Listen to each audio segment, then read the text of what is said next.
जम्मू कश्मीर के दारुल हुकूमत श्रीनगर के मजाफाती इलाके लवाईपुरा में बुध के रोज तसादुम में हलाक किए गए मुबैना अस्कर पसंदों के लवाकीन ने पुलिस और इंतजामिया से उनके बेटों की लाश वापस करने का मुतालबा किया है। हलाकशुदा अफराद के लवाकीन ने आज बर्फबारी के बीच जनूबी कश्मीर के जिले पुलवामा से आकर श्रीनगर की प्रेस कॉलोनी में एहतजाज किया।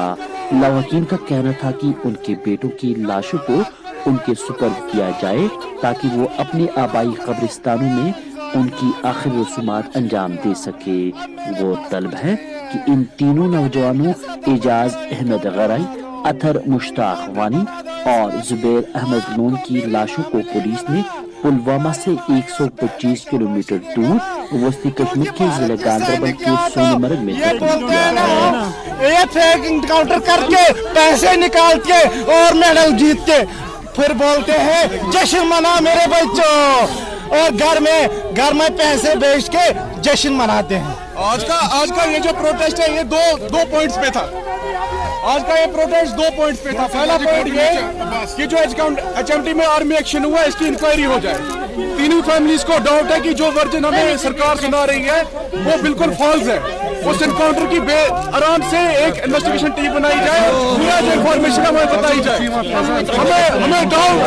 हमें जो नेक्स्ट डाउट इस वजह से है क्योंकि आज से 4 महीने पहले शुपेन में भी एक इनकाउंटर हुआ और आखिर में जब इन्वेस्टिगेशन की गई तो एक फेक इनकाउंटर था जिसमें 3 नौजवान और एक 12 साल का बच्चा भी मारा गया।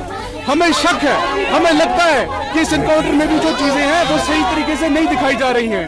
और इस वजह रही कि पुलिस के मुताबिक सन 2020 में पुलिस ने 153 अस्कर पसंदों की लाशों को बारामूला या सोनमर्ग में दफन किया है। पुलिस का कहना है कि हलाकशुदा अस्कर पसंदों की लाशों को उनके लवाकीन के सुपर्द न करने के फैसले एक तो कोविड-19 के पस मंजर और अस्करी सरगर्मियों के जज्बे से नौजवानों को दूर रखने के लिए किया गया है। काबिल जिक्र है कि लवाईपुरा में इन नौजवानों के लवाकीन ने कहा था कि फौज और सिक्योरिटी फोर्सेस ने इनके बेटों को फर्जी तसादुम में हलाक किया है। आप देख रहे थे वेरी ऑनलाइन वेब डेस्क की खुसूसी रिपोर्ट।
हम कुछ नहीं मांगता है, हम हिंदुस्तान में रहते हैं, हम मुसलमान हैं हिंदुस्तान, हम इंसाफ चाहिए, हमको इंसाफ चाहिए, हमें कोई कुछ नहीं चाहिए। इंसाफ चाहिए, इंसाफ चाहिए। अगर हिंदुस्तान में इंसाफ है हमको दे दो। हम मजलूम है, मजलूम रहते हैं हिंदुस्तान में मुसलमान, हमको इंसाफ दे दो, पैसे और कुछ नहीं चाहिए। ये 15 साल और 14 साल का लड़का तालिब इल्म हो, हमें इंसाफ चाहिए। हम उसकी लाश दे दो वापस, लाश दे दो, उसका लाश दे दो वापस, हमें और कुछ नहीं चाहिए। इंसाफ चाहिए, इंसाफ चाहिए, बस इंसाफ चाहिए, इंसाफ चाहिए। हाँ जी बोलिए। मेरा नाम उमर है, मैं एक एक्टिविस्ट हूँ, सोशल एक्टिविस्ट। हम कोई गलत बात नहीं कह रहे हैं, हम कह रहे हैं कि एक प्रूफ होना चाहिए। जिस तरह राजौरी के 3 मजदूरों को बेदर्दी से मारा गया और पहले कहा कि ये फॉरेन मिलिटेंट्स है, और लास्ट में जब प्रूफ जो सच निकला वो यही निकला कि उनको बेदर्दी से मारा गया था, इनोसेंट किलिंग थी। कल डीजी साहब बोल रहे थे जम्मू में कि फौज से गलती की गुंजाइश नहीं है। अगर कोई से गलती की गुंजाइश नहीं है तो वो कैप्टन वो जो कह रहा है कि अभी की पुलिस कह रही है कि कहते हैं कि मेहरबानी करके इन मासूम बच्चों की तरफ देखो, इन मासूम बहनों की तरफ देखो जो आपको बोल रहे हैं कि हमें एक लाश वापस दी जाए, डेड बॉडी वापस दी जाए, और सेकंड इसका प्रूफ होना चाहिए।